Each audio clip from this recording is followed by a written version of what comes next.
Hey everybody, and welcome back to edition 2 of... Stuff You Should Know Studio Show Notes. I'm going to have you do that every week. I totally will. You know I'm big on jazz hands. Yeah. All right, so if you didn't watch last week and you're just tuning in, this is a new thing that we're trying out where we bring you into the studio and we're going to kind of scan the internet and we're trying to find stories that probably relate to like a previous podcast or maybe something that touches on something that we've done recently. And we've released about 650 episodes. Yeah. So it's not too hard to find something that correlates with one of our past episodes. Yeah, and this week it's, I guess we'll just call it Gruesome Week. Creepster Week. Creepster Week, because both of our stories are a little on the macabre side. Yeah. You want to start with the Cannibal Cop? How can we not? So the NYPD had a member of its force. His name is Gilberto Valle. Yeah. He was fired from the force. And he was fired because he was convicted of conspiring to kidnap his wife and several other people, women. Yeah. And he wanted to torture them, cook them, in some cases cook them alive. He said he wanted his ex-wife or his wife to be trussed up like a turkey and for her to experience what it was like to be cooked alive. Yeah. And this man was convicted of this, conspiring to kidnap. Yeah. Thing is, he didn't actually commit any real crime.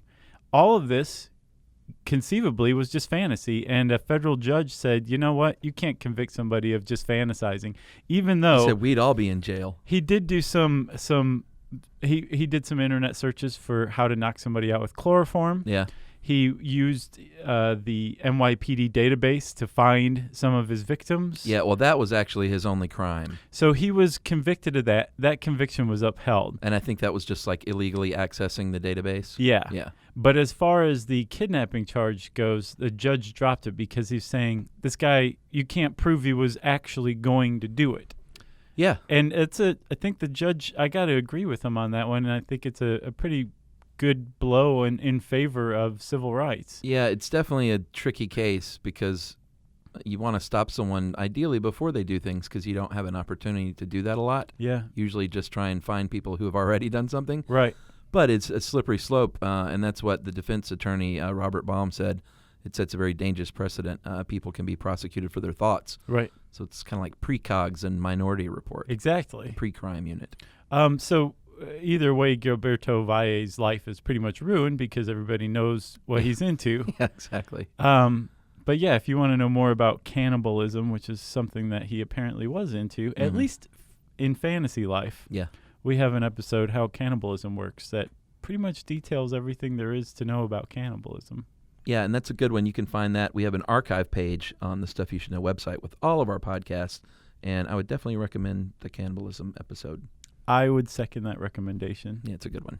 So what's the next gruesome thing? The next gruesome thing, and we have a picture for this one we should just go ahead and put up. I love this thing. What you are looking at now, and this made the rounds on the internet this week. It was Cory Doctorow, I think, originally put it up. Oh, yeah? Yeah, on, I think it was his Tumblr, maybe. Yeah, what you're looking at is a actual lyre made from a human skull, among other things. And I think those are antelope horns. Yep, and skin. I don't know what kind of skin. Yeah. Or what kind of hair. I think unknown skin and hair is creepier than of known origin. Right, yeah. You know? But that's definitely a human skull. Yeah, and that's going to be on display at the Metropolitan Museum of Art. And it is in their collection. It's in storage right now. Mm-hmm. But I was surprised to learn what year it was from. I think it's 1889. Yeah, it looks like something from Game of Thrones, like medieval times. Yeah, no. Maybe the guy was a medieval enthusiast. Yeah, so it came back in the late 1800s. Right. Yeah. So that's one of the coolest things I've ever seen in my entire life. Yeah, and that brings us to the strings, which are made out of gut. Cat gut. Yeah, and cat gut is not the gut of a cat. No, but it like is a kitty cat. It is made from guts. Yes. But it's made from the lining of the intestines of sheep or cattle, and it's possible that's where cat gut came from, cattle gut. Exactly. But yeah, it's not made from cats.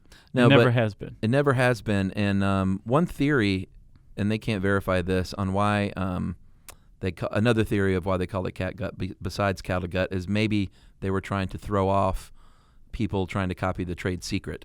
Oh, really? And people might think it was really made of cat when it was made of. I think they try to use herbivores, the guts of an herbivore. I wonder how many cats perished in an attempt to replicate that Seriously. recipe, until they finally just gave up. And actually, tennis racket strings, I'm not sure if they still are, but they were made of cat guts. You might have heard that if you're an athlete. Athlete or musician. Yeah. Cat guts everywhere. So don't worry, it's not made out of kitty cat gut, but it's still just as gross, really. If you want to hang out with us outside of this, we have a podcast. That's kind of the thing that spawned all this. Yeah, and what episodes do we have coming out? This week, we've got a couple of great ones. We've got Is Brain Size Related to Intelligence? Yeah, it's a good one. And then on Thursday, we have How Grass Works. Right. Which sounds like you will bleed out of your eyes from boredom, but it's actually a pretty interesting topic, too. And agreed. grass. We're just talking about grass, like regular grass on the ground. Yeah. And if I'm not mistaken, that episode features a genuine disagreement on a fact. Yes. And we're going to get to the bottom of that one. Gets a little heated, doesn't it? Yeah, I'm excited. So there you go. Oh, and then on Don't Be Dumb, I think this week is the palmar grasp reflex, a vestigial reflex. All right, don't spoil it. Okay, I won't. So tune into Don't Be Dumb for that one. And if you want to find all of this stuff, you can go to our awesome website, stuffyoushouldknow.com. It's got all this and plenty of neat things for you to check out. That's right, and we'll see you next week on... Stuff You Should Know Studio Show Notes. Well done.